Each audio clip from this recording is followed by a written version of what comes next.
남유다 왕국 말기에 활동했던 하박국이라는 선지자가 있습니다. 원래는 악과 불의가 판치는 세상 때문에 하나님께 불만이 많았는데요.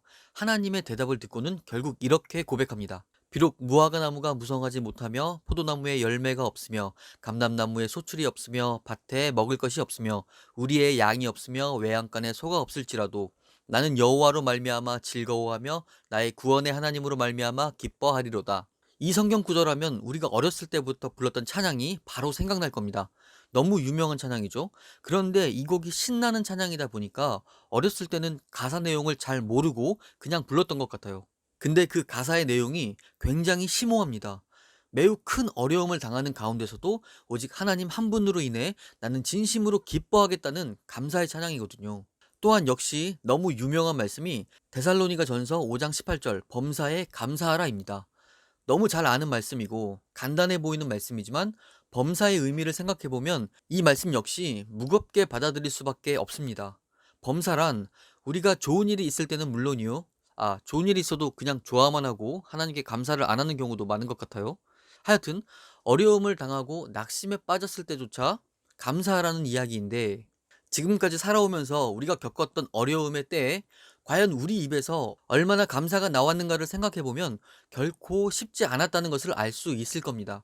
구체적인 예를 들어가며 이런 상황이 와도 감사할 수 있겠냐? 이런 얘기는 하고 싶지 않습니다.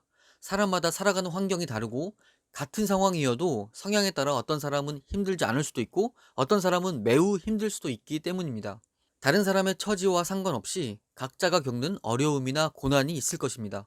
올 한 해도 뒤돌아보면 좋은 일도 있었지만 때로는 낙심될 때도 있었고 슬픔을 당하거나 야심차게 준비했던 일들이 잘 되지 않은 경우도 있었을 것입니다. 이럴 때는 그 어떤 말도 위로가 되지 않고 위로의 말에 오히려 화가 나기도 합니다. 내 사정을 알지도 못하면서 말을 너무 쉽게 하는 것 아니냐, 공감이 되지 않는 위로는 오히려 낙담하게 합니다.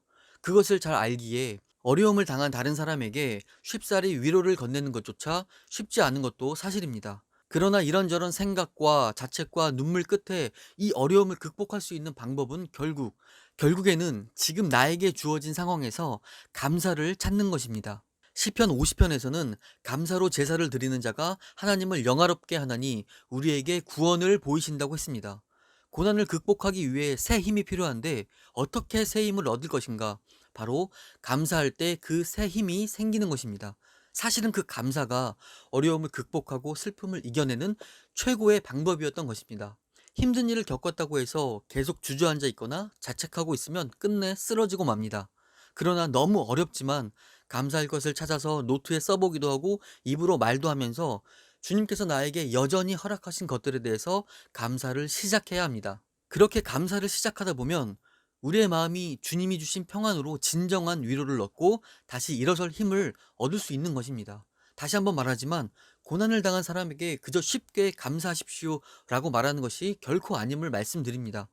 고난과 슬픔을 당한 사람들은 어느 정도 그 힘듦의 시간을 오롯이 보내게 되겠지만 결국 우리는 극복하고 다시 일어서야 하는데 그 방법이 감사를 하는 것이 확실하기 때문입니다. 왜 우리는 그럼에도 불구하고 감사해야 합니까? 데살로니가 전서 5장 18절 뒷부분에 그 답이 있습니다.